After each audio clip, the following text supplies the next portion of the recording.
पिछली वीडियो में हम आपको बताए थे कि बिल विधेयक कैसे पारित होता है। विधेयक पारित होने में कोई अड़चन होती है जब राज्यसभा और लोकसभा दोनों आपसी में लड़ जाते हैं किसी भी सिचुएशन को लेकर, तो लड़ जाते हैं तो फिर क्या होता है, तब बुलाया जाता है संयुक्त अधिवेशन।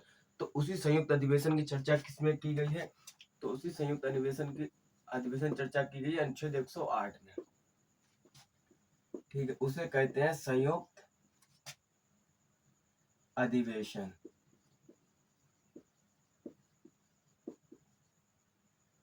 ठीक है, संयुक्त अधिवेशन।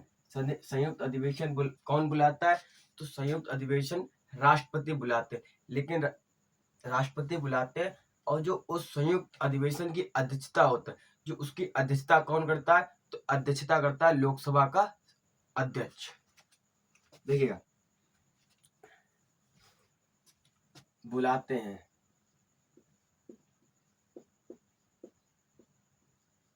तो इस संयुक्त अधिवेशन को कौन बुलाते हैं, तो संयुक्त अधिवेशन को बुलाते हैं राष्ट्रपति।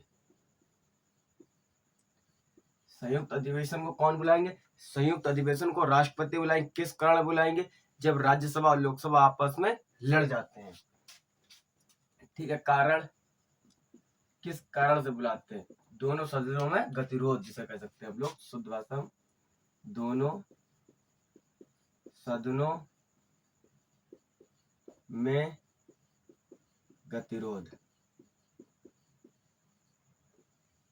इसकी अध्यक्षता कौन करता है, लोकसभा का अध्यक्ष। इसकी जो अध्यक्षता है, अध्यक्षता कौन करता है, लोकसभा का अध्यक्ष। ठीक है, संयुक्त अधिवेशन किस तरीके से काम करता है, संयुक्त अधिवेशन मतलब संयुक्त मत। संयुक्त मत, ठीक है, ये जैसे मान लीजिए अपनी वो है सदन। सदन में क्या है, ये राज्यसभा है, ये लोकसभा है, ये सेंट्रल हॉल है। यहाँ कितने बैठते हैं, यहाँ बैठते हैं 245, यहाँ 545। किसी भी तरीके से, अब मानिए इन दोनों में गतिरोध का कारण भी लिख देते हैं, जैसे यहाँ पर लिख लीजिए गतिरोध, सदनों में गतिरोध के कारण, इस तरीके से लिखिए।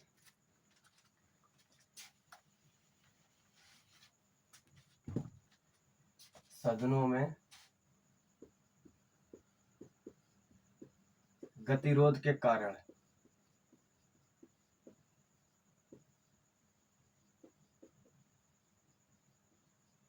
ठीक है, सदनों में गतिरोध किस चक्कर में, किस कारण हो सकता है, किसी भी विचार विमर्श एक दूसरे के पक्ष में ना हो।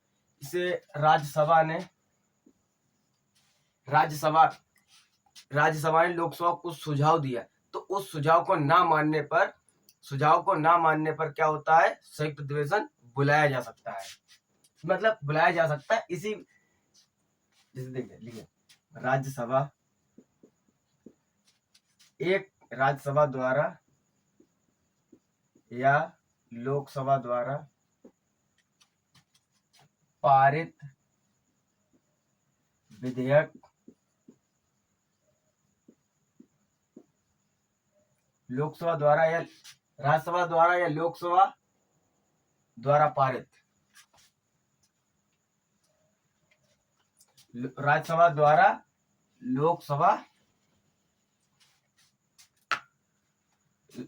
राज्यसभा द्वारा पारित विधेयक, लोकसभा द्वारा पारित विधेयक अगर लोकसभा अस्वीकार कर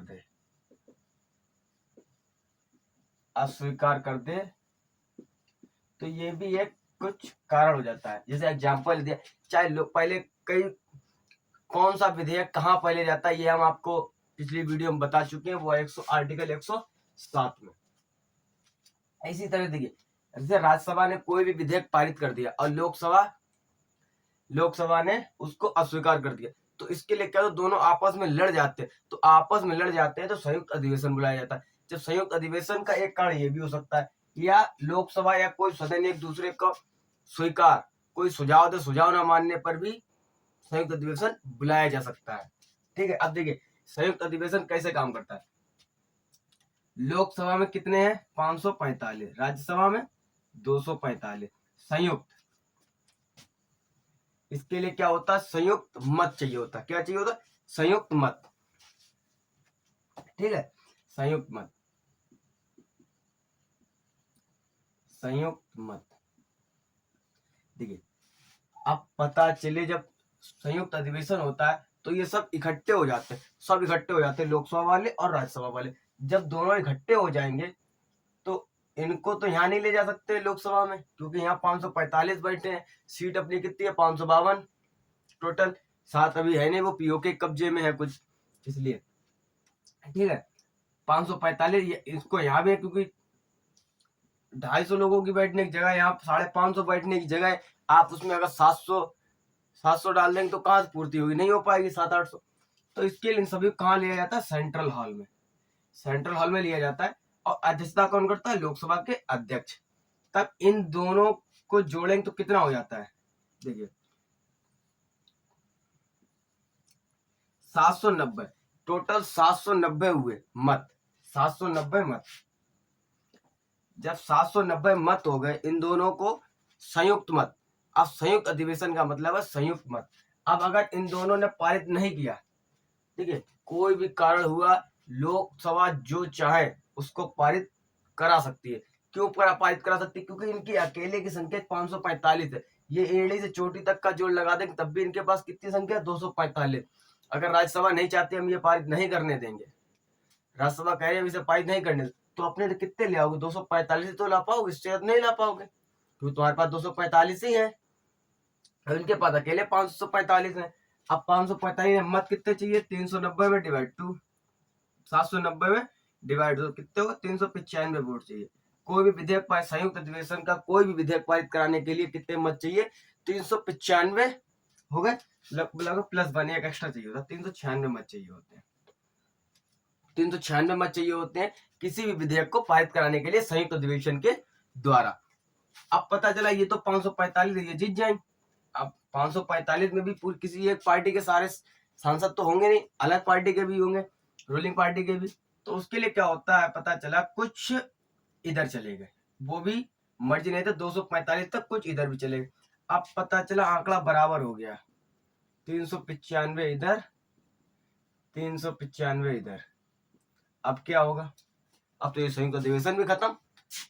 बड़ी मुश्किल संयुक्त अधिवेशन लाए थे कि हाँ ऐसे नहीं ऐसे पारित होगा।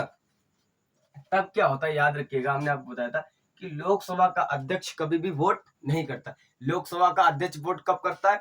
जब इसी कंडीशन, जब ये कंडीशन आ जाती है तब लोकसभा का अध्यक्ष वोट करता है। 395 इधर, 395 इधर, जहां लोकसभा हाथ रख देगा वही पलड़ा गिर पड़ेगा, वही विधेयक पारित हो जाएगा। अगर उसने मना कर दिया तो वो विधेयक पारित नहीं होगा।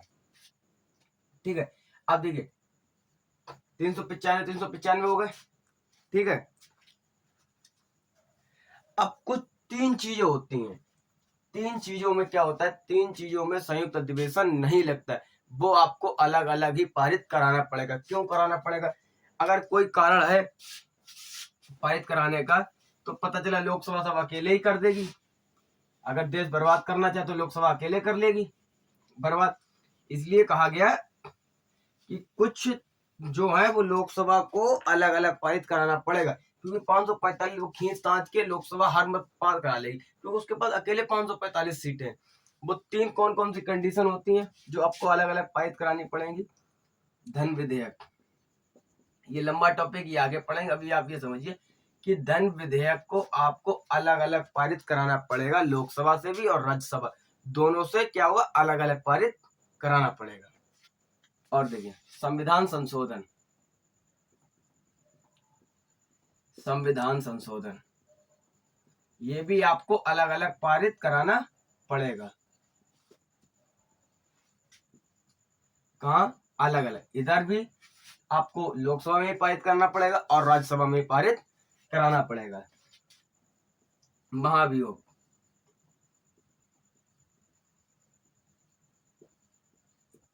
महाभियोग भी आपको अलग अलग पारित कराना पड़ेगा, क्योंकि इसमें चाहे कोई से चुनाव आयोग का उपराष्ट्रपति हुआ, कोई जज हुआ, सुप्रीम कोर्ट की जज हुए, कोई भी हुआ, किसी भी महाभियोग लगेगा तो आपको राज्यसभा लोकसभा से दोनों को पारित कराना पड़ेगा, तभी आप महाभियोग लगा सकते हैं। अभी तक महाभियोग कितनी बार लगा? तो अभी तक महाभियोग 4 बार लग चुका है, लेकिन 3 बार पारित हुआ, 1 बार पारित नहीं हो पाया। पारित कौन सा नहीं हो पाया था? महिला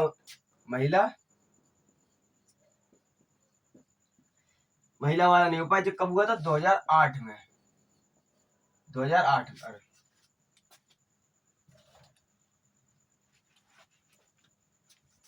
महिला प्रतिनिधित्व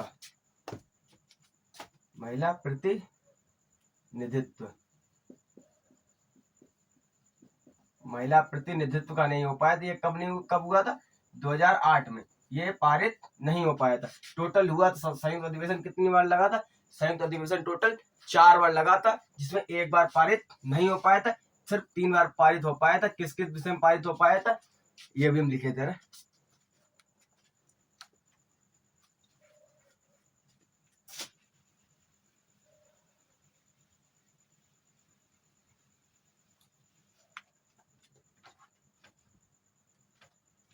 देखिए, एक लगा था दहेज उन्मूलन का, दहेज उन्मूलन। एक लगा था बैंकिंग सुधार, बैंकिंग सुधार।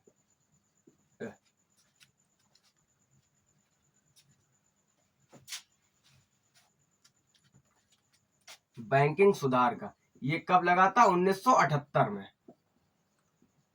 और ये 1971 में। ठीक है। और एक लगा था अपना आतंकवाद, ये कब लगा था? 2002 में। इन तीनों संयुक्त अधिवेशन में अटल बिहारी वाजपेयी 1961 है, ये 61। इन तीनों संयुक्त अधिवेशन में एक पॉलिटिशियन थे जिन्होंने तीनों संयुक्त अधिवेशन में भाग लिया था। वो कौन थे? पूर्व प्रधानमंत्री अटल बिहारी वाजपेयी।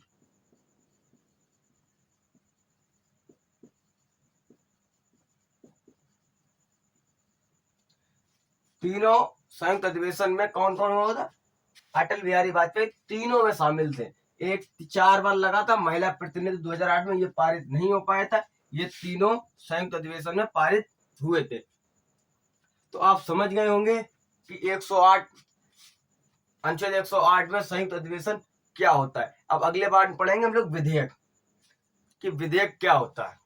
ठीक है, मिलते हैं अगली वीडियो में। जय हिंद।